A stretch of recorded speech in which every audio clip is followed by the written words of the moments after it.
Ba-da-ba-da-ba-ba. Just like that, everyone. Here we are with episode 48 of Everything Teams Phone Live. And we got a full house today. We've got a couple of guests on. We've got a lot of really cool announcements from Microsoft. Tom Arbuthnot is with us today, Brandon, and he's going to walk us through all the changes that are happening, all the updates that Microsoft is pushing out. We continue to support an amazing platform in Microsoft via Operator Connect. So that's pretty darn exciting. So Tom, welcome to the show. Yeah, nice to be back. I think I feel like I'm a regular these days. It's great. Yeah, it seems like it. It seems like we've got a lot to say, and you know, you're an industry icon, so we'd like to have you on the show. I don't know about icon, but you know, I do spend a lot of time talking about Teams. So very good, very good. Well, let's kick off with what are some of the things that we're seeing out there, Tom, and we'll dive right into your update. But what do you think? What's big out there? Yeah, well, there's a lot going on, but first I want to hear about your update because you dropped a bit of news on me earlier in the week. So what's going on your end? Yeah, we did. Well, that's the other guest we have, Melvin Jelsma from the Netherlands, is joining us. Hi. And we did. Melvin, how you doing? Welcome to the show, Melvin. Melvin's just over the road from me. That's like an hour and a half flight. Easy. Oh, that's easy. Oh, yeah, that's easy. Yeah. The news. Well, Momentum acquired Horizon Telecom out of the Netherlands. Melvin's the CEO of Horizon, and Melvin, tell us a little bit about what happened. Why, you're part of the family now, part of the portfolio of companies here. What was the deal? Well, it was actually a very great deal. So we were leveraging team services and leveraging a global voice platform, and doing that mainly in Europe and other regions. A lot of countries, like 72 countries actually. And we were expanding in Europe. We're making planning to further expand in Europe. And then Momentum came by actually and said, hey, we share the same culture. You have a great footprint. We want to rapidly thrive and expand in Europe. So let's team up and work together. So it was, it actually was a great momentum. And well, it's still early days, but I'm really, truly excited about all the chances that are out there on the massive growth and massive opportunity by extending the platform. Yeah. So that's actually it. That's awesome. That's fantastic. It is exciting for us right here at Momentum, Tom, because I feel like Momentum is living up to the name at the moment. It's like acquisition, moving. Well, you see that we're the rolling pun. We're the rolling pun. Every time we say the word Momentum, we're like, oh, no pun intended. But you see what we did there. It is pretty exciting though, right? Because you think you look at the capabilities of organizations out there that compete against an Operator Connect. Obviously, G12 was acquired early November. Momentum acquired us, and it's to drive modern workspace and to drive the team's engagement via Operator Connect. And then on the heels of G12, they pull off an acquisition to beachhead our European expansion in Melvin's company. So it's pretty darn exciting to see kind of where we're at and where we're going today. I think we've got an offering that's unique from everybody else.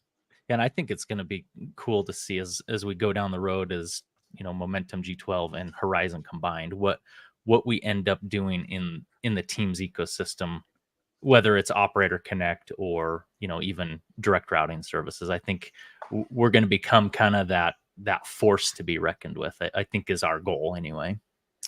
Yeah, we've made some big promises to Microsoft, Tom. Big promises to Microsoft. Well, they won't let you forget that. So your pressure will be on this year. Absolutely. Again, it's just I think it's an exciting offer just because you look at this and you go, we provide connectivity and, SD-WAN, global internet. A lot of people don't know that Momentum does global internet, right? I didn't know that they did global internet. So they do global internet, 5G, SD-WAN, all these connectivity options. Then you go the collaboration, and you've got all of our, the UCAS, the typical UCAS stuff, but now really, really team centric on a dime, right? Acquiring G12, let's go in strong on Teams. And then you've got now global expansion on that. And so you look at that and you go global voice, global circuits, it's a pretty darn exciting offering. And I think we will be, what Brandon said, a force to be reckoned with in the space. I think we're already seeing the benefits of being a broader organization. So it's pretty exciting. Okay. We're gonna have to real quick. We're gonna have to drag Melvin. I'm putting you on the spot, but we're gonna have to drag you to London in I believe it's March for Cavell. That's where I'm sure Tom will be hooking up again over there to. Do you know what? I'm not our actually. usual. It's going to be the first Cavell I'm going to miss because it's MVP Summit. So I'm in Redmond that week. I remember that. Yeah, I'm normally at all the Cavell things because they're very, very good. But sorry to miss you that time. Oh, bummer. We're gonna. I did let Melvin know yesterday, Brandon, that we're gonna have to pop down to Amsterdam. Cut the London trip short since Tom's not going to be there, which is why we really. I don't even know if I'm going to London anymore. I just don't know. Tom's not there. I don't know. London to the Netherlands is so easy. That's always a win. All right. Well, Tom, thanks for joining us. We're here, and let's dig into what the updates are from Microsoft, because we like to go through how it impacts our customers, how it impacts partners, and how we can foresee opportunity in the space for these additional sort of features and changes and things like that for our customers. So what do we have? Yeah, we got a lot. So crazy, right? We're 19 days into the new year, and obviously over Christmas, generally things slow down. But actually, we've got new licenses, we've got Copilot surprise announcements. We can obviously talk about what's going on in the contact center space as well. So where do you want to start? Do you want to start with new licenses? Let's do Copilot. Let's do Copilot. We can get to the new license stuff. You're on message, Rick. You're on message. AI is the most important thing, right? well, it's exciting because Brandon sent me a note and said, "Hey, Rick, guess what? We're throwing you into Copilot, and you sit here and you see demos of it, and you go through it with other people at Microsoft, and you're like, well, I want that, we hadn't signed up for it yet, but now we have, and so I'm excited that it gets to get popped onto my not my entity, but my my user. Identity. The beginning at the beginning of next week, so it's exciting. Yeah, so it's interesting. So again, surprise announcement, kind of Microsoft, the AI team, the Copilot team are running at their own pace. So historically, we would have had these announcements at big events, but just out of the blue last week, suddenly there was a blog out and it's like, oh, everybody can get Copilot now. And why that's important is previously Copilot got announced late last year as enterprise GA. And what that meant was you had to be commercially direct with Microsoft, so you had to have a big enterprise agreement, and you had to buy a minimum of 300 seats. So it was a pretty high bar in both cases. So Microsoft were, building up, everybody getting excited about Copilot, but the reality was, unless you were very, very big, either you were like a partner like Accenture and you could do that kind of thing, or you were a big enterprise, everybody else couldn't get it. I worked with some of the early access customers, so I had a bit of access there. They gave MVPs a shared tenant, so we got tastes, but as you said, Rick, it's not the same as living with it. So now a lot of things have changed. So you can buy it from 1 seat and up. So you can literally get 1 seat for one person if you want to. So that 300 limit is gone. But also you can attach it to not just the M365 plans, the high tier plans, but also you can attach it to the business premium. So the typical plans for the smaller seat count, and for the E plans, which is what most people have, the E3 and the E5. So essentially, pretty much everybody. It's coming for the frontline licenses, it's coming for education still, so some gaps there still to fill, but for your typical business, small business or enterprise user, they can all get a Copilot add-on. Still the $30 per user per month, so still a bit of money to spend there you got to think about, but way more achievable than the old 300 seats enterprise only. Mm-hmm.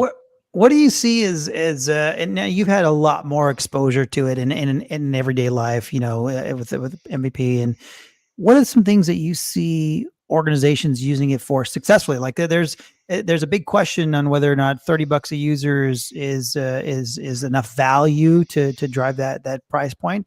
What are you seeing in terms of, not necessarily productivity? I think it's too early to go, here's how productive you're going to be, or here's how much more productive you're going to be. But what are you seeing in terms of kind of everyday functionality that people go, this is just, now it's invaluable to me? Yeah, there's a few things that stand out as really useful. And I think the ROI case is really important. It's important to talk about it because it is a big number, and particularly, you can see it on an individual level. It's very easy for any of us to justify, my salary is about this, I can save about this much time, but you multiply that out by 12 for a year and by 100, 1,000, thousands people, it adds up. A few things that stand out for me are the Copilot chat in Teams, you can say things like, what has Rick been up to lately? And it will kind of scan your interactions with Rick. In this case, it might be chats, it might be files, it might be channels. So we're a very small team, we're only 6 people, but I've already found I'm using that quite a lot, because it's like, oh, it just reminds me we had this chat in email, we had this chat in Teams, we'd had this conversation. So bringing that stuff together is really, really cool. Meeting notes is definitely a big one as well. That's like the thing that it's not super sexy because most things do it now, but that ability to kind of relax and know that there's a transcript going and I can query it and summarize it is really powerful as well. I like both of those. I mean, I think the what's going on, that seems pretty interesting because in a large organization now, Brandon, you probably experience this. Melvin, you probably experience this, where you get kind of pinged from everyone, right? And you Overflow, have right? Yeah. you get tasks, you get requests, you get queries on this, queries on that. And sometimes it's hard to keep track of all the different queries that are happening that you need to respond to, or that you have some sort of task to go execute on. So being able to kind of summarize, what's hitting your inbox, your other inbox, not just your email now, because it's simple to go to email. Chat is simple, but having that historical reference when it came in, that's a bit more, I think, difficult in chat. So particularly when you use channels. So if you use Yep. Teams to full effect, you're trying to keep conversations in certain spots. So I talk about this project over here, I talk about that project over there. So yeah, being able to just not worry about where we might have had the conversation, just find it is kind of the big unlock. So, and I think subsequently, go ahead, Brandon. I think, like, for me, the big win is the searchability, because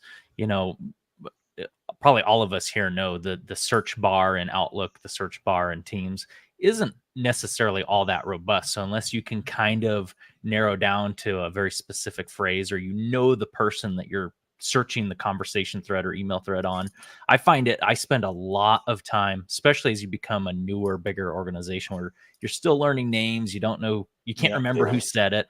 I know for me, I mean, just the moment we get that activated, huge time savings for me is going to be found right there alone. Going, okay, I remember the phrase being something like this, and getting that whole summary in front of me is going to be, I'm excited. Here's where and this is just an assumption because I'm not using it yet, but I'm going to, the meeting recap. And you've got, if you're a Zoom customer, you had Firefly or whatever the tools are that are on there, right? But here's where I feel like it's going to be a real time saver for me. It's the note taking, essentially, of meetings, the transcription of the meeting, so that you can go organize what other people said, organize any executable tasks, and have it already written out. And that's a big thing, right? Having it written out, because oftentimes if I'm taking notes, you're taking notes, and either you're not listening as closely as you want to because you're taking notes, or maybe you fall behind a little bit. So it's nice to have something, take notes, and then the organization of the content then becomes easier because it's all there for you, right? So one of the strongest personas I can see for Copilot, where I can like easily justify the ROI, is that kind of project manager, project coordinator type role, because their life is primarily getting people to do stuff, coordinating people, minutes, meeting notes. So it's such a strong use case where they can just be like,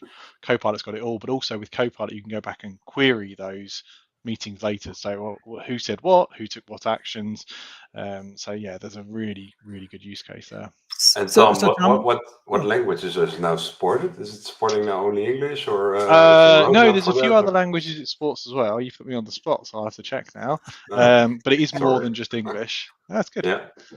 But I think also the big thing is English, French, German, and looks like simplified Chinese. Or I'm not sure if that's Copilot for M365 or just the kind of commercial Copilot. But yeah, the big thing I would say with Copilot is, like, it has been heavily hyped. So like, you've got to set expectations of like Microsoft and not just Microsoft, everybody in the industry is kind of thing like AI is going to change everything. And I think we're going to follow that classic hype cycle. But to get the most out of it, you do need users to kind of understand where it's strong, where you need to learn how to prompt it. It's a bit like I kind of equated to the early days of search. Do you remember when we used to use Google and we would be like, it would all be like brackets and colons and plus this and minus that? Like we're kind of at that stage of AI where it's like I have to very particularly say, do this. I want it in bullets. I don't want it in this format. I do want it in that format.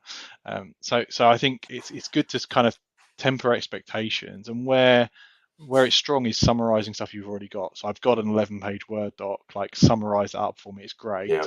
The generative stuff, it's a bit of a party trick. We've seen it, with ChatGPT, like write me a blog on Teams Phone.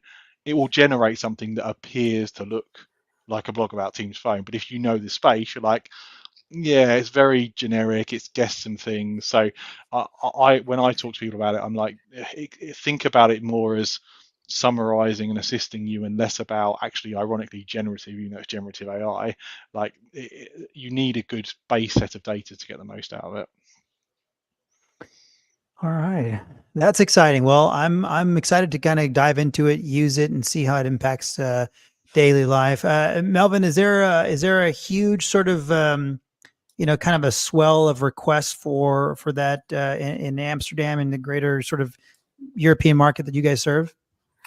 So for the transcripting, I think it's filling in the gap, right? For the transcripting and the better transcripting. I think that the tools which are being used nowadays are not working that well. So I'm very excited to start working with it, actually. So and also so for Europe, it's very important that you have the bigger main languages there, right? So I'm happy to hear that there's German, French, right?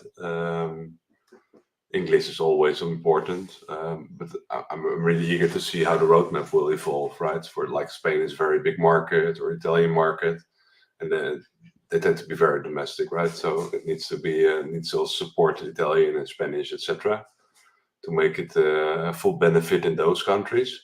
So yeah, looking forward to that, actually. Yeah, I've just double checked while we were talking the languages. So the official supported languages for Copilot for M365 are English, and then it's got US, GB, AU, Canada, Spanish, Japanese, French, German, Portuguese, Italian, and simplified Chinese. So then there's a roadmap of other languages coming as well. Yeah. Oh, nice. That's really nice. Yeah, that's pretty awesome. All right. Yeah. All right. And I'm thinking out loud, right, that you will have a meeting. I don't know if it's on the roadmap, but I will be very thrilled and excited if you could have transcripts in different languages being transcribed to different parties. So you get a transcript of a meeting, but you also get a transcript in your own language. Right? Yeah, that's totally technically feasible, because once you've got it, you could translate it. You can also, with live events right now, you can multi-translate, so you can give the attendees options to pick subtitles in their local language, which I think is such a great accessibility feature, because even if you're like in IT, we tend to all use English as a native default, which is great for us in the US or in the UK, because we're like, we win. But for everybody else, it's not their primary language. So sometimes having subtitles in local language might help just assist that kind of conversation. Yeah, and especially from the cultural barriers, right? So it's not very normal, especially if you go more down south, based upon who's in the call, that you emphasize, hey, I don't understand, can you so if you get a summarization of what's actually going on, then you can fill in the gaps and have a more productive conversation, right? But that's on ROI, right? Yeah. Tom, last question on this, and we'll move on, because I know we've got a lot of updates to cover. But any news on some of the larger organizations that were early adopters of Copilot and how they what they experienced? Was there a massive sort of productivity gain that they experienced? Was it too early on to really roll out, in mass? Yeah, so a couple of the early access programs I work with are in legal, and they found that, again, interestingly, where they saw the ROI was in like the kind of paralegal support type staff. So it wasn't the lawyers or the fee earners, it was the people that do the admin and the support and the research, and they said for those kind of roles it's a no-brainer. So again, they were like, they're not seeing it as it's going to replace the lawyer's work, but they're like, there's a hell of a lot of support work to do, and it can cut that that load down. For the other enterprises, I mean, every enterprise I work with, bar one, immediately put down for their 300 seats. So everybody's wants to be in the game, but I think the jury's still out in like, does that translate to thousands of seats, or is there a long? And my honest thinking is, it's probably, we're talking about like a 2-year period where everybody gets to grips with where it's good, where it's bad, and we're still in the early phases of AI. Like, it's exciting, but it's only going to get better from here. So as Microsoft get more tenants and more data sets, it's going to get better and better, I think. Right. I'm Yeah, waiting for the Forrester report, Brandon. What do you think to come Yeah. out? The I think that'll come, but I think, this is more a comment to, what I'm listening to you say, Tom, is where we maybe believe Copilot is best suited, at least today, based on what we're hearing, seeing, and experiencing, is for those, could be knowledge workers, but those workers that need to handle a lot of data at all times, and pivoting from, like, it's your project manager, it's your paralegal, or it's, someone who's constantly dipping into data, and you've got now what you're calling the assistive AI, not the generative AI, that's there to support them in pulling it all together and creating, whatever it is, data sets that they need, versus, we've got lots of technical people in our company that may not need it as much because they're logging into very specific appliance-based systems where AI really doesn't serve that, at least today. So anyway, that's kind of my view based on, I think, what you're saying. I think that's a good summary. I think the other thing to bear in mind with the AI stuff is Copilot for M365 is a specific use case. It's the one that Microsoft are hyping the most. But as an organization or as partners, you can take these AI models and you can train your own. So it gets really interesting. It's a little bit more kind of specialist, but it's not unreachable for a lot of organizations to say, we've got all this data in-house, we're an insurance firm, we have all this data, we want to make sense of it for ourselves, or we've got all this help desk data and we've got every answer answered, right? But nobody knows how to drive the data out of that. And we'll loop back to this conversation with contact center. I think that's one of the places it's going to get super disrupted by AI. That's really exciting. Yeah, that is exciting. Okay, let's get to the next one. What's the next big update, Tom? Yeah, so we got a new Teams phone license, which is again super exciting. So this is specifically for frontline workers. So Microsoft have, for the context, they have a specific license, F1 and F3 for frontline workers. These are cheaper licenses, and they're designed for people who are primarily on the move, smaller screen size, or mobile first kind of users. But Microsoft have seen quite a few use cases. So think things like retail, where there's lots and lots of phone use cases. You're at the bakery counter or the lumber counter in a hardware retailer. You've got phone use cases there, but the $8 Teams phone standard wasn't stacking up when the Teams, the frontline worker licenses are like $1.25, $3. So it's half the price. It's $4 per user. And I think what's interesting there is you're starting to open up an opportunity where there are a lot of phone first users in those scenarios. So it's a really good use case for Teams Phone to kind of give them the full stack in one device.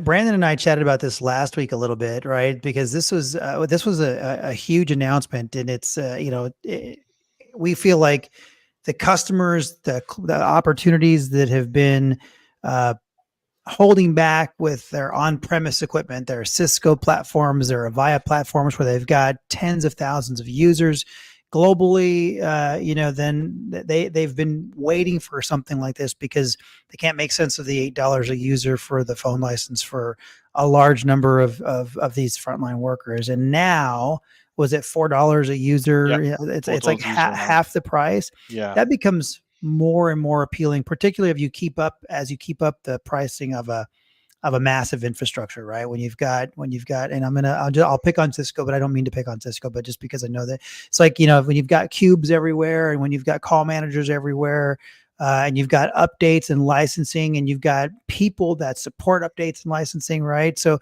it seems like a big, heavy infrastructure that they need to support the tens of thousands of users. And it always made sense because I own that equipment. I own that equipment, so it doesn't make sense to go to a per user model. Now, though, with the frontline workers being significantly cheaper, We think, Brandon, what do you think? I mean, if we feel like there's a lot of opportunities that have been sitting on the fence that are now kind of raising their hands, going, "Hey, this may be interesting." Oh yeah, we talk to these clients all day long, right? They're in manufacturing, they're in distribution, they're in every frontline scenario you can think of. And in fact, I think I saw Melvin maybe can correct me, but I think I saw a Horizon announcement where you guys just signed a trucking company of some sort, a shipping company of some sort.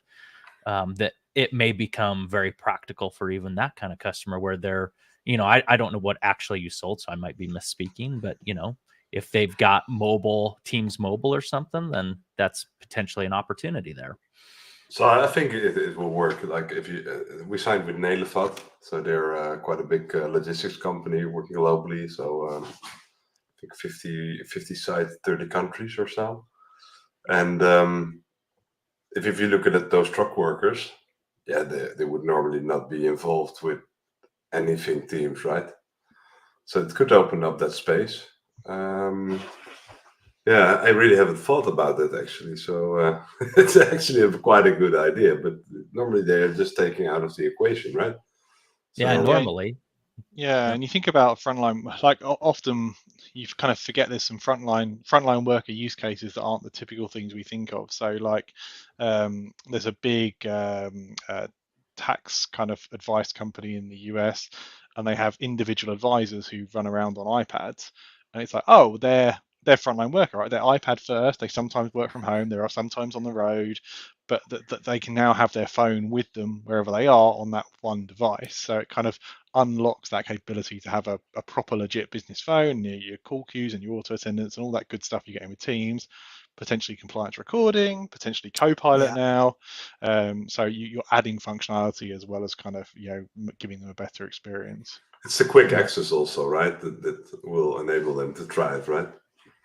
Yeah, totally. Well, that's like I said, we'll keep a close eye on kind of the volume of opportunities that we see hit. But I know that we've had several already raise their hand and come to us and say, "Hey, let's look at this now. Now this makes sense." I mean, we're working with a big one right now, and man, I can't remember the industry. It might be healthcare. I think it's a healthcare organization, Brandon, and they were in talks with Microsoft already prior to the announcement. And us prior to the announcement, and then the announcement hit, and they're like, "Oh, this just made complete sense for us now." Yeah. And no one was expecting it. The Microsoft person they were working with let them know that there may be something coming down the road, but couldn't explicitly say what it was or what it cost. And when you and I were messaging prior to the end of the year, and you thought, there's some super secret stuff that I've been sworn to secrecy about.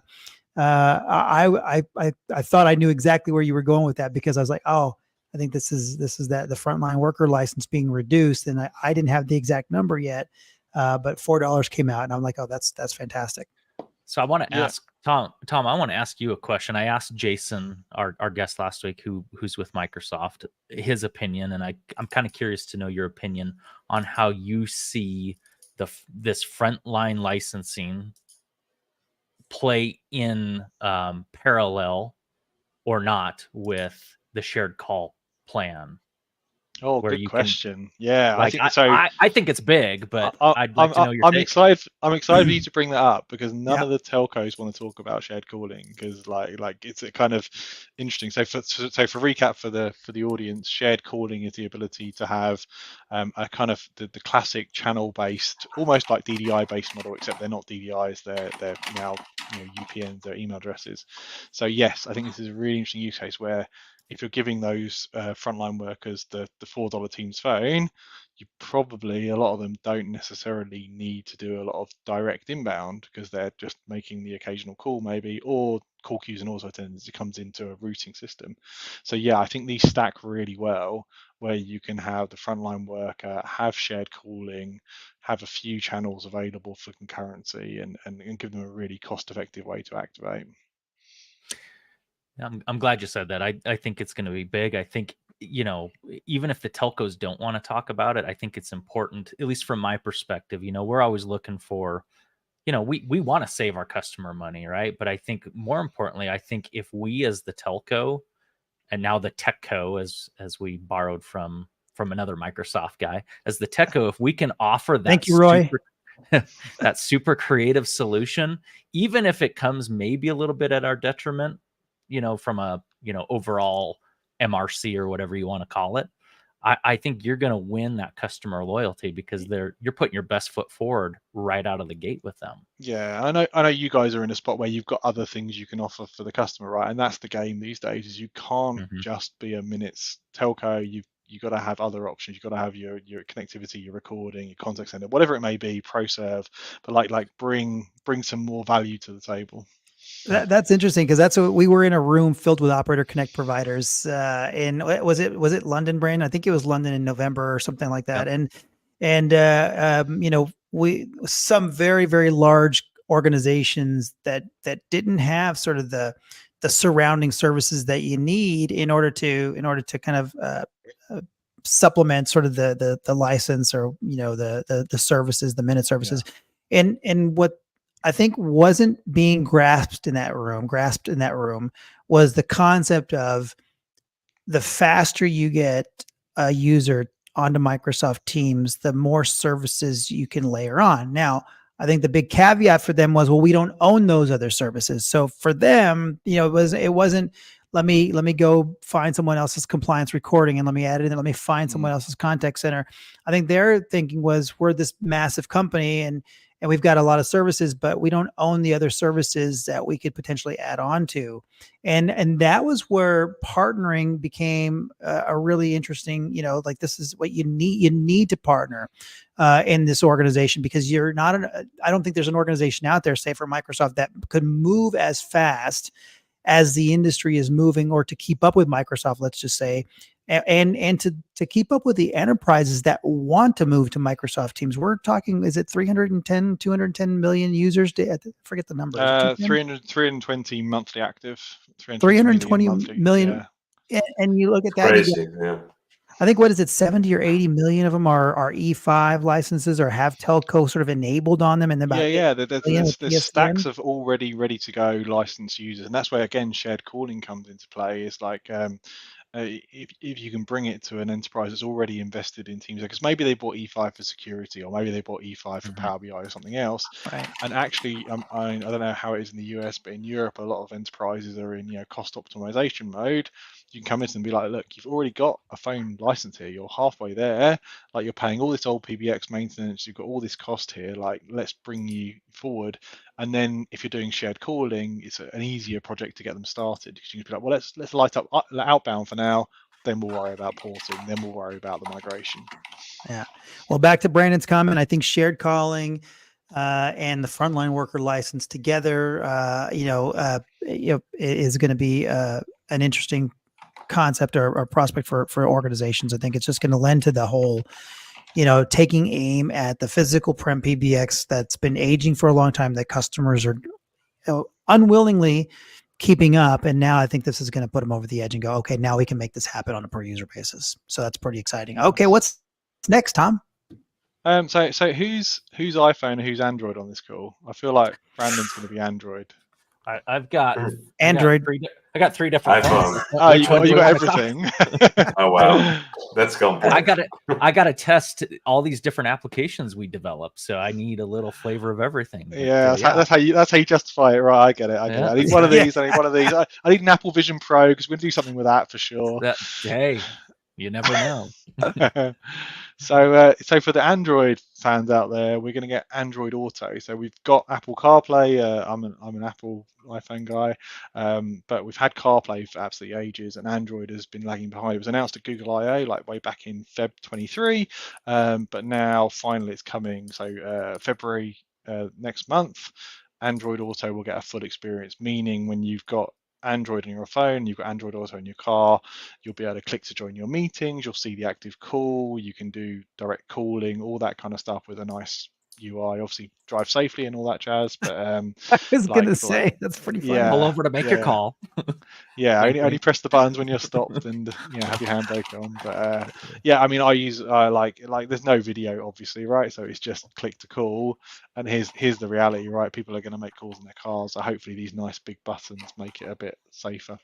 I think that is pretty cool. I mean, I have Android Play in one of my vehicles, and Android Auto in one of my, and so being able to just join a Teams meeting by hitting the button, because you come in and you're like, okay, your phone's there, and you hit join a meeting, and it comes through your Bluetooth, and you're great, and you're driving along, but then you are deviating, looking at your phone. I'm not on video, but I am looking at my phone a bit to make sure I join the meeting. So it's pretty interesting to have it right on your big screen on your car, so you can just kind of pop it in, hop in a meeting. Again, But Rick, are you still in the front seat then? Well, here's what's interesting. No. Here's what's interesting, Melvin. You ready? So the car that I have now, it's my fiance's car. The car, it has a third screen. So it's got a screen in the passenger side. And so, so that was, I was like, man, this is kind of exciting, because you can input destinations, and you can do all the stuff for the car, but the passenger can do it for you. So I thought that was pretty cool. I'm like, all right. That's cool. Yeah. Yeah, but eventually, like 5 years from now, Copilot will drive the car for you. You just hit the drive my car while I take my call button, and You just have to know the right prompt. Yeah. Well, judging it by how my Tesla deals with European roads, I reckon it might be more than 5 years, because as soon as it goes down a road that's like slightly smaller than an American road, it just panics. Isn't that every road in Europe? Well, this is it, right? It dings you every time you go over a line, but in the UK, like you have to go over the line because the road is lines are everywhere. Yeah. I that's funny you say that, because I'm experiencing that now with this car. It's a 2024 vehicle, so it's fairly new, and you're driving along, and it's just like there's a construction, and there's a line that crosses because there's construction or something, and you're going, and it's like, whoo, it's like a hard. I'm like, stop correcting me. I mean, I could turn it off, but it's pretty funny. All right, well, that's pretty good. That's a good Android update there. Yeah, let's get into contact center, because I want to hear what you guys think on this. So again, recap for the audience. Contact center is super interesting in the Teams adjacent space. So there's some core functionality in Teams. We've got auto queues and call queues and auto attendance. We've then got a really strong ecosystem of certified solutions. Interestingly, we're up to like 24 now different certified contact centers, which is kind of tricky, I think, because it's like, for customers, what does that mean anymore, right? They're all like, who's not certified right now? And we do a lot of research in this area, and there's quite a lot of variance between, Microsoft have 3 tiers of certification. They have Connect, Extend, and they have this future certification called Power. And some of the contact center vendors are super deep on the APIs, and they're running on ACS, and they're doing all the things that are sort of native. And some of the solutions are essentially a SIP trunk. And Microsoft doesn't do a great job, I think, of distinguishing between who's super invested, 100% Teams all in, and who's got a SIP trunk because they need to tick it off for Gartner. So I think we'll see some kind of, some interesting things this year around where do customers go for that. And then throw into the mix, Microsoft are trying to go after contact center, big, huge, high end with their DCCP, their Dynamics Contact Center, which is going slow. Let's be honest. Like, it's Microsoft, it's a bit kind of complex and bumbly right now. But then you throw AI in the mix, and it all gets interesting again. So, what are you guys seeing around that space? I want to clarify for the audience, because you did a clarification, but I want to understand. So you got the Connect model, right? You got is it Engage or Enable? I forget the Extend. Yeah. Extend. So the Extend one is where everybody, and there's a very few, and I say very few, there's 8 or so, yeah, is it 8 or 9 organizations that are at the Extend level, which is your Landis, your Luware, your 10-4, those kind of guys who are using right. the APIs, they can bring in calling plan, or operator connect, and direct routing numbers through into the contact center. They're very deeply integrated, so there's no contact center without Teams. Like, it's all kind of one system, basically. So let's distinguish this with the call flow really quickly. So you take an inbound call flow, and you come from your PSTN provider, and let's just say if you're in the Connect model, you're going to said contact center solution provider, let's just say, right? Correct. Five nines and In Contact, whoever may be. Yeah. You're going to them, and then you're coming into Teams via that SIP trunk that you talked about. Yes. Yeah. So it's kind of like, it's not quite as simple as this, but kind of, if you think about, you've got one of those big contact centers. The PSTN's going direct to the contact center. That's doing all the routing and the smarts, and then it's ringing you on a phone, and you're doing the audio path through Teams. At that point, it almost might as well be any other phone.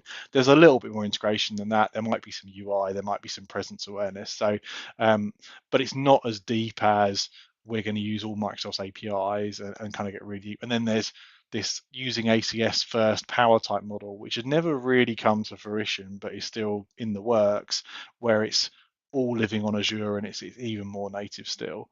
So I'm spending a lot of my time with customers kind of explaining that certified is great, but like, you need to look deeper than like, how committed are they and what experience do you want? I think it's totally fine if you've got Teams and you've got a contact center and you want to run your contact center agents on the contact center. I don't have any problem with that, but if you're going to go integrated, make sure you know what you're doing, basically. And that's where I'm going with the call flow. So it's like on a simple level, the manipulation of the contact center features sit inside of Teams with the integrated or with the extend, Yes. the extend model, right? So that's a package that you put onto your tenant, and the contact center solution is built in there. So your call flow then is, PSTN provider in Teams to the agent, right? Not sort of kind of going around. Okay. And so I just want to kind of clarify what that solution looks like, because we see customers that want everything, right? I mean, Brandon, you can correct me if I'm wrong. You see the technical sort of requirements come through. Melvin, you may see a lot of contact center come through as well. So we see the gamut though, right? I've currently got someone that's interested in understanding what the dynamics / integrated solution looks like. And that's what you were just talking about. It's moving along really slowly. We've actually demoed it a few times, the integration piece, because it's quite neat if you've got it all. It's really cool once you've got it all set up, like the capabilities. One of the kind of the challenge is more commercial. It's like we'll use some nuanced stuff, we'll use some Power BI stuff, we'll use some Azure communication stuff, we'll use some Dynamics. So it's not, I slap down $100 a user a month and it magically appears. It's more like a partner brings the building blocks together for me. So you have to be kind of that kind of customer that's properly committed to Dynamics ecosystem. The only thing that's interesting over the next 12 months is that massive investment from Microsoft and OpenAI means that they're going to be a serious player in AI, and actually I think AI is going to be super disruptive for the contact center. So if Microsoft get their act together around that, they can be like, we're the AI first contact center experience, which is interesting. Yeah, that'd be. I've got a lot of opinions around what was just said. Not that they're the right opinion, but I'm going to go back and unpack something. It's an opinion; it can't be wrong, right? Perfect. I'm always right. That's what I tell Garcia all the time. Rick, I'm always right. So going back to the connect and extend really quick, I think it's important to call out that connect model. That's kind of where the industry sits today, at least in the US. It's very normal to have disparate, a corporate phone system, and then your contact center system, name the brand, don't care. Yeah. And there's this whole, cross collaboration that has to occur where you have to figure out how to tie the two systems together. And then you got to train people on how to transfer from front end to back end to knowledge worker. Whereas you get into the extend model, and I think this is what changes the conversation, at least for us as we're talking to customers, is, hey, we can come in and we can lay down a Luware. That's who we partner with, but it could be any of them, right? And we can bring your telephony solution into a single phone system where now you can control it from the moment it enters your phone system to the end user that you're connecting to, whether it's back office, whether it's contact center, or whether the two need to cross collaborate. And I think when you start talking about AI, that becomes probably even more relevant, because now you've got one ecosystem to work out of with AI versus, okay, now how do I go tie OpenAI, Copilot, whatever into my disparate system? And how do I piece it all together? So I think the way the conversation is going to shift is, and like what Rick said earlier, we talked to someone and essentially the message was, we're all in on Microsoft and it's Copilot. It's Copilot. But the one thing they did say is they're not sure they want dynamics necessarily, because they don't necessarily. I think where customers struggle is you've got two options kind of. You got, hey, you can try to make the Microsoft phone system work for your contact center, or you can go drop $150 a user a month. I'm making up the price, but you know what I mean. You can drop a significant amount of money into this full-fledged contact center. And there's not a lot of providers out there that offer, kind of these tiered level of, hey, customer, I'm hearing you. I understand you only want these features. Here you go. And I think that's where the contact center mindset needs to start shifting is how can we make this as dynamic, flexible, and affordable as possible for these customers? I love that you mentioned ecosystem there, because you're bang on with that, which is like the extend partners are being slightly more disruptive and slightly more native. So Luware is a good example. Like they have all this Power Platform integrations and like Power Automate and clever APIs. They're doing AI stuff. So it opens up an experience that's quite advanced and also like not your classic like super complex project either, because they can spin those things up in the cloud multi-tenant relatively fast. So you start to bring some of that contact center smarts down to a wider audience and more available to more people.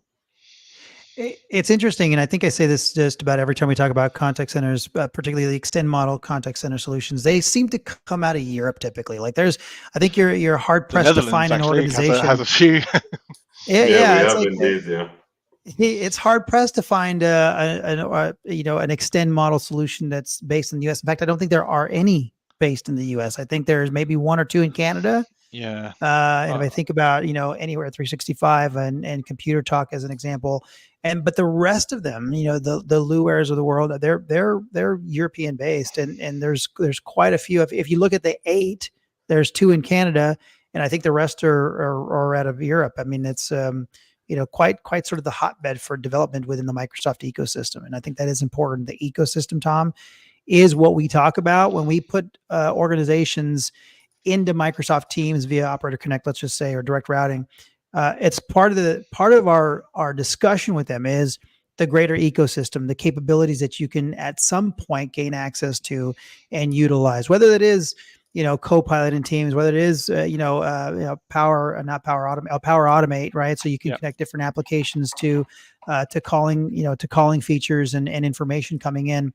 But it is part of the discussion all the time. And I think in a handful of customers, when I say a handful of customers, 10 or 20 customers, we see them taking us up on, hey, can you help us understand what the, what does it mean, the greater ecosystem, and can you help us with something like this?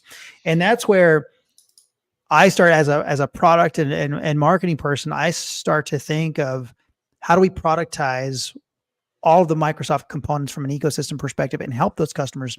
Again, it's part of that whole put the customer or get a customer on your Microsoft Teams, right? On Microsoft Teams seats, because the opportunities to deliver services that are quite impactful to their organization, you're there to help them. And we get to help them. We have this saying, and Melvin's going to smile when I say this, but we have this saying where we help customers thrive, right? And it's really what we take on in Momentum. And it's not just a slogan, right? I actually asked this, I had the marketing team on a call earlier today, and I said, is this woven into our DNA? And I'm like, don't tell the company line now. Now I want to know, is this woven into the organization DNA? Look, we're fairly new, right? Talking, beginning of November. So is it woven into the DNA really, or is it just a tagline that people say? And it's woven into the DNA of the organization. It is something that drives decisions. It's something that when someone is helping a customer, and if the decision is, do I do this for a customer? It'll help them thrive, or do I not do this for a customer? And it is always the right answer is help this customer thrive. So I look at it from a product perspective. I go, this is amazing, because the productivity you can gain from the greater ecosystem by delivering on additional services that Microsoft is already, tagged to their tenant already, right? So it becomes really exciting to kind of help those. And that is where Roy, my friend, comes in from Microsoft, where he's saying telcos, he envisions telcos becoming techcos. And I think it's a really good sort of perspective. And I think actually Roy might be in the Netherlands. I forget where Roy's at, Brandon. Yeah, Roy, if you're listening, you can chime in and comment on where you're at these days. So anyway, so we get pretty excited about the greater ecosystem, and that's why we partner with Luware, and that's why we deliver a single solution that is meant to be all organic in teams or native in teams. Yeah, I love the Luware guys. I've worked with them a fair bit, and a solid solution. You say it's interesting. A lot of it's Europe. I'm not sure if that's to do with like our relative market size or speed of market. A lot of the big boys in the classic context in the world come out of the US, so maybe it's about just product cycle. But the AI thing is interesting because I don't think any of the big boy tier one contact centers want to disrupt their own business. They don't want to get off that $150 agent model. So I think you'll see this innovation coming out of the faster moving contact centers of like, we're happy to go AI first. We'll have some kind of charging model that makes sense for you to leverage some of that. And I think contact center is interesting for AI. We talked about the use cases earlier for a knowledge worker, but I mean, let's face it, most contact center experiences as a customer are not fantastic. If I could opt to have AI and be like, can you just give me my order update? Can you tell me the opening hours, whatever it is? It's a better service for me. 0 rings and I'm in. It's a more cost-effective service for the organization. You're putting data in for the training models to make that better and better and better.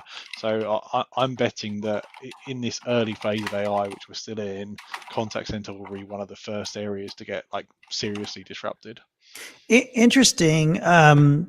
Interesting because you look at this and you go, what we're talking about now is putting AI, they call it an omni-channel just because AI is going to be web first, chat first. It'll be answering the chat, it'll be doing audio. Exactly. Like. So I absolutely, I think the contact center organizations are looking at this going, it's going to drive the requirements for seats way, way down.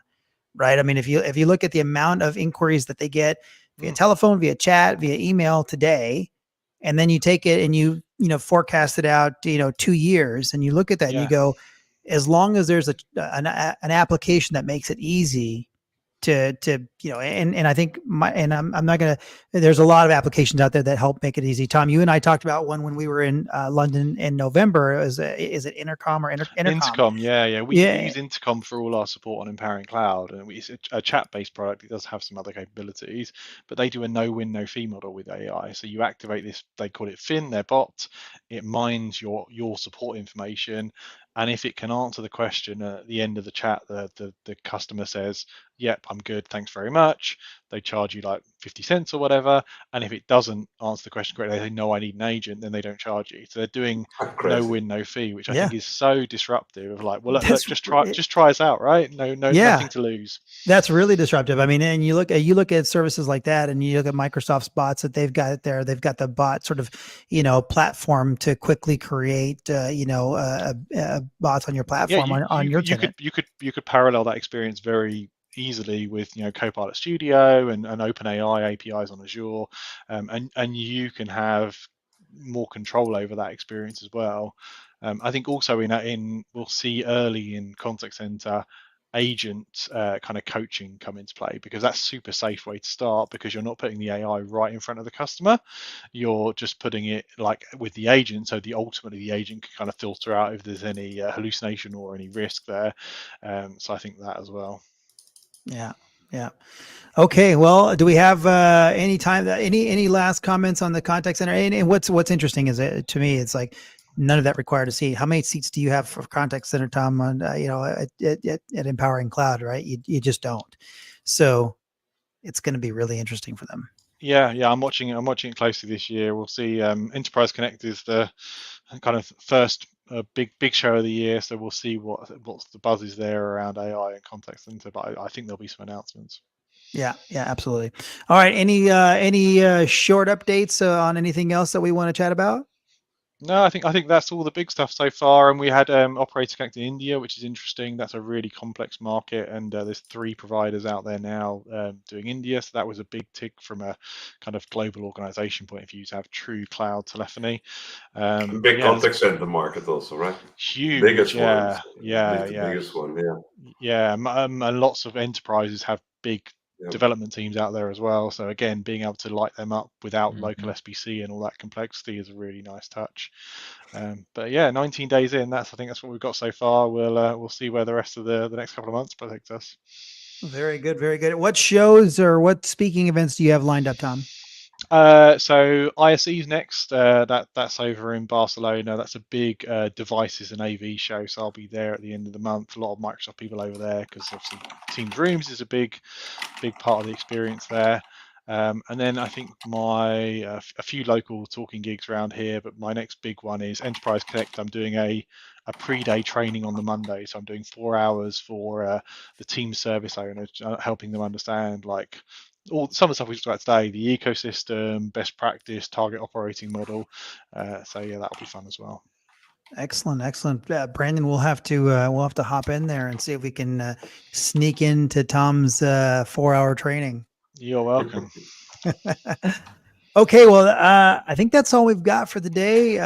Thank you very much, Tom. Melvin, thanks so much for Thanks. hopping on and joining us. I'm still looking at the piano, and I'm wondering what you can play on the piano. So Next show, do the intro. That's the outro right there. Is it, Melvin? Not to put you on the spot, but Yeah, you're gonna sure. outro us? You need to let me do an outro. No stress at all. I put it on, right? Look, He's gonna do it. Right, guys. let's see. Here we go. Here we go. Here's the outro.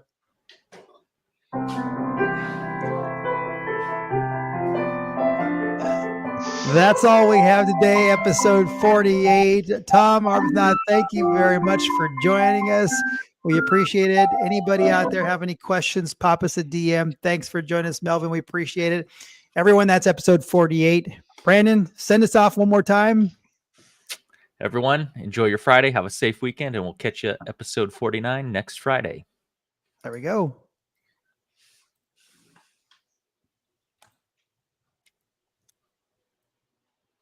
End the